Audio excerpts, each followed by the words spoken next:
আত্মার যদি পুনর্জাগরণের কথা বলছি, পুনরুত্থানের কথা বলছি, বামৈক্যের কথা বলছি, তাহলে একটা বাম গণতান্ত্রিক ধর্মনিরপেক্ষ একটা প্রোগ্রাম সামনে দিতে হবে।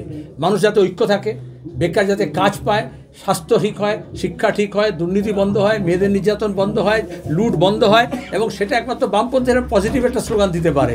আর তা নাহলে শুভেন্দু কালকে বলেছিল বিজেপিকে ভোট দেবেন না, তৃণমূলকে ভোট দেবেন, আজকে বেশি পয়সা পেয়েছে এখন বলছে বিজেপিকে ভোট দেবেন, তৃণমূলকে দেবেন না। তো যারা পয়সায় বিনিময়ে বিক্রি হয় তারা এসব কথা বলে। বলছি আরেকটা কোশ্চেনে যাচ্ছি, এসএসসি নিয়ে আবার উত্তাল রাজপথ। বল।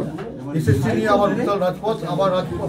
স্কুল সার্ভিস কমিশন, মাদ্রাসা service commission, college service commission, municipal service commission, বিভিন্ন রিক্রুটমেন্টের যে সংস্থা গড়ে উঠেছিল এ রাজ্যে, নিয়মিত পরীক্ষা হতো, সুষ্ঠুভাবে হতো, নিয়োগ হতো।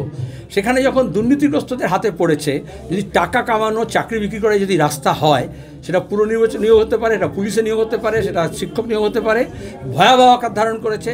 যেরকম বিজেপির ব্যাপম কাণ্ডে মধ্যপ্রদেশে আমরা দেখেছিলাম, সেখান থেকে মমতা ব্যানার্জি শিক্ষা নিয়ে এখানেও শিক্ষা জগতে দুর্নীতিটাকে একেবারে গেড়ে বসেছে, যার ফলে কোনো পরীক্ষা সুষ্ঠুভাবে হবে না এবং কোনো নিয়োগ সুষ্ঠুভাবে হচ্ছে না। এই জন্য দুর্নীতিগ্রস্তদের সরাতে হবে নবান্ন থেকে, নাহলে নিয়োগ প্রক্রিয়া স্বয়ংসম্পূর্ণভাবে দুর্নীতিমুক্ত হতে পারে না। শিক্ষকদের গ্রেপ্তার করছে।